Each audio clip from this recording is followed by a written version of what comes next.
ಈ ವರ್ಷ ಅಂತೂ ಶಬರಿಮಲೆ ಅಯ್ಯಪ್ಪನ ದರ್ಶನ ಮಾಡೋಷ್ಟರಲ್ಲಿ ಸಾಕಾಗೋಯ್ತು. ಮ್ಯಾನೇಜ್ಮೆಂಟ್ ಅವ್ರ ಮೇಲೆ ಅತಿರೇಕ ಕೋಪ ಬಂದಿದ್ದಂತೂ ಉಂಟು. ಬೆಟ್ಟ ಹತ್ಬೇಕಾದ್ರೆ ಮೊದಲು 100 ಮೀಟರ್ಗೋ 200 ಮೀಟರ್ಗೋ ನೀರಾದ್ರೂ ಇಡ್ತಾ ಇದ್ರು. ಈಗ ಆ ವ್ಯವಸ್ಥೆ ಕೂಡ ಇಲ್ಲ. ಸದ್ಯದ ಸಮಯದಲ್ಲಿ 10 ವರ್ಷದ ಒಳಪಟ್ಟಿನ ಮಕ್ಕಳನ್ನ ಶಬರಿಮಲೆಗೆ ಕರ್ಕೊಂಡು ಹೋಗೋದು ಸೂಕ್ತವಾದ ಸಮಯ ಅಲ್ಲ ಅನ್ಸುತ್ತೆ. ಸರಿಯಾದ ಸೇಫ್ಟಿ ಮೆಜರ್ಸ್ ನ ಮಾಡ್ಕೊಂಡು ಕರ್ಕೊಂಡು ಹೋಗಿ. ಬಿಡೋಡ್ತೀರ. ನಮಸ್ಕಾರ. ಶೇರ್ ಮಾಡೋರ್ಗೆ ಡಬಲ್ ನಮಸ್ಕಾರ. ನಾನು ನಿಮ್ಮ ಉಂಡಾಡಿ ಗುಂಡ. ಪ್ರತಿ ವರ್ಷದಂತೆ ಈ ವರ್ಷ ಕೂಡ ಅಯ್ಯಪ್ಪನ ದರ್ಶನ ಪಡೆಯಲು ಮಾಲೆನ ಧರಿಸಿ ಶಬರಿಮಲೆ ಕಡೆ ಹೊರಟ್ವಿ. ಪಂಪಾನ ನೋಡಿದಾಗ ನಾರ್ಮಲ್ ಕ್ರೌಡ್ ಅನ್ನಿಸ್ತು. ಪಂಪಾಲಿ ಮುಳುಗಿ ಬೆಟ್ಟ ಹತ್ತಕ್ಕೆ ಶುರು ಮಾಡಿದಾಗ ಒಂದೊಂದೇ ಸಮಸ್ಯೆಗಳು ಕಾಡಕ್ಕೆ ಶುರು ಆಯಿತು. ನೀರಿನ ವ್ಯವಸ್ಥೆ ಏನಿಲ್ಲ, ಶೌಚಾಲಯದ ವ್ಯವಸ್ಥೆ ಕರೆಕ್ಟ್ ಆಗಿರ್ಲಿಲ್ಲ.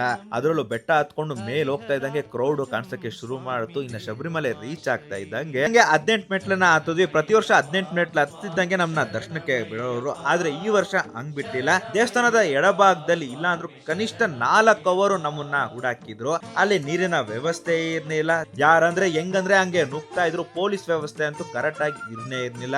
ಮಕ್ಳೆಲ್ಲ ಇದ್ರು ನುಗ್ಲಿ ಮಕ್ಳು ಅಳೋದೊಂದು ಬಾಕಿ. ಆ ರೇಂಜ್ಗೆ ಬೇಜಾರ್ ಮಾಡ್ಬಿಟ್ರು ಈ ಸರಿ. ಕೊನೆಗೆ ದರ್ಶನ ಆಗೋಷ್ಟರಲ್ಲಿ ಸಾಕಾಗೋಯ್ತು. ತುಂಬಾ ಜನ ಹೇಳಿದ್ ಒಂದೇ, ಎಷ್ಟೋ ವರ್ಷದಿಂದ ಶಬರಿಮಲೆಗೆ ಬರ್ತಾ ಇದ್ದೀನಿ, ಈ ವರ್ಷ ಆದಷ್ಟು ತೊಂದ್ರೆ ಯಾವ ವರ್ಷ ಕೂಡ ಆಗಿಲ್ಲ ಅಂತ. ಮಕ್ಕಳನ್ನ ಕರ್ಕೊಂಡು ಹೋಗೋಕ್ಕಿಂತ ಮುಂಚೆ ಯೋಚನೆ ಮಾಡಿ ಕರ್ಕೊಂಡೋಗಿ ಅಥವಾ ಸೇಫ್ಟಿ ಮೆಜರ್ಸ್ ನ ಮಾಡಿ ಕರ್ಕೊಂಡೋಗಿ. ಇದೇ ತರ ಹೆಚ್ಚಿನ ಕನ್ನಡಗಳಿಗೆ ಉಂಡಡಿ ಗುಂಡನ್ನ ಫಾಲೋ ಮಾಡಿ. ಮುಂದೆ ಸಿಗೋಣ. ಟಾಟಾ ಬಾಬಾ. ಹಂಗೆ ಪ್ರಾಡಕ್ಟ್ಸ್ ನ ತಗೊಂಡು ಒಂಚೂರು ಸಪೋರ್ಟ್ ಮಾಡಿ.